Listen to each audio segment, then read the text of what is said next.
Kumusta mga kaboxing? This is Boy Kalawang TV. So ayun nga po dito mga idol sa video na inilabas ni former 3 Division World Champion John Riel Casimero sa kanyang mismong social media account na Michael Jan, o saan pinagsabihan nga po mga idol ni former 3 Division World Champion John Riel Casimero ang kanyang kapatid at nagsisilbing head coach na si Jason Casimero, dahil sinabi nito kamakailan lang na kailangan nilang magpatalo kay Kinosuke Kameda para matupad ang mga pinaplano ng kanilang kampo para sa mas malaking laban. At kalaunan rin po mga idol ay binura rin po yung video na yan ni Jason Casimero, yung lumabas na yan. Kaya ngayon mga idol, sa video na ito sinabi nga po ni Cuadro Alas kay Coach Jason na wag na daw itong magsalita sa mga ginagawang live video po nito, dahil sa pamali-mali daw ang mga pananalita nito, dahil sila daw ang mananagot sa mga sinasabi nito. Pakinggan po natin mga idol. Ikaw kasi hindi ka marunong magsalita, lagi ka nagsasalita mga live. Huwag ka kasi magano sa mga live, sinishare mo pa yung mga live. Sabi ka na ilaglag. Hindi.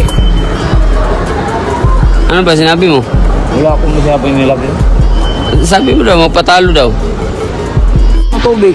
Ito Wag mo na ibahin yung usapan. Yung yun mo na, yung sinabi mo. Ano ba, patingin yung sinasabi mo, hindi ko nakita eh. Kanino live yun? Live ni Ryan, wala, pinadilig ko na kasi nagkamali ako doon. So, accept ka, nagkamali ka.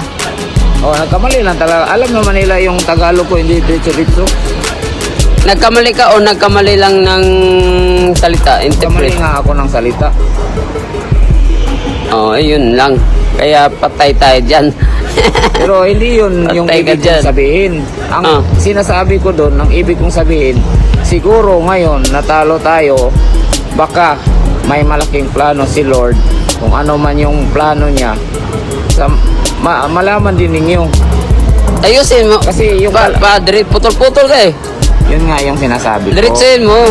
na siguro natalo tayo, na baka may magandang plano si Lord para sa atin. Baka yung mga kalaban na hindi lumaban sa iyo ngayon, baka lalaban na. Pero plano kasi, marami kasing plano eh. Hindi natin At sa kabilang banda naman po mga idol, naganap po kanina ang official and final weigh-in nila Marlon Tapales at Melvin Jerusalem sa lugar ng Maynila sa Araneta Coliseum, kung saan sila nga po dalawang mga idol ang bibida sa magaganap na event bukas sa Trilain, Manila.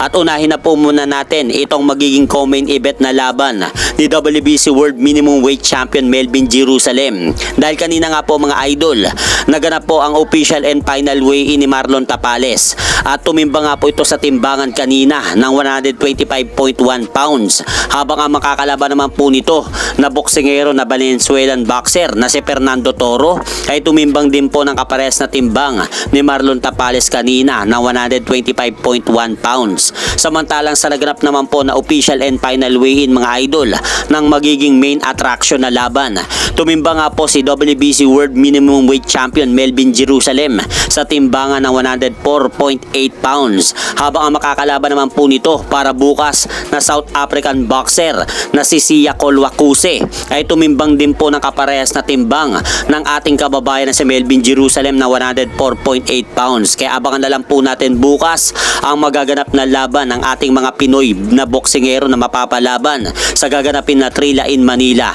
sa lugar na Maynila. At hanggang dito na lang po muna ang aking update sa mga aganapan sa mundo ng boxing. At syempre mga idol, huwag nyo rin pong kalimutan, pakisuportahan nyo naman po muna ang ating munting channel. Maraming salamat po.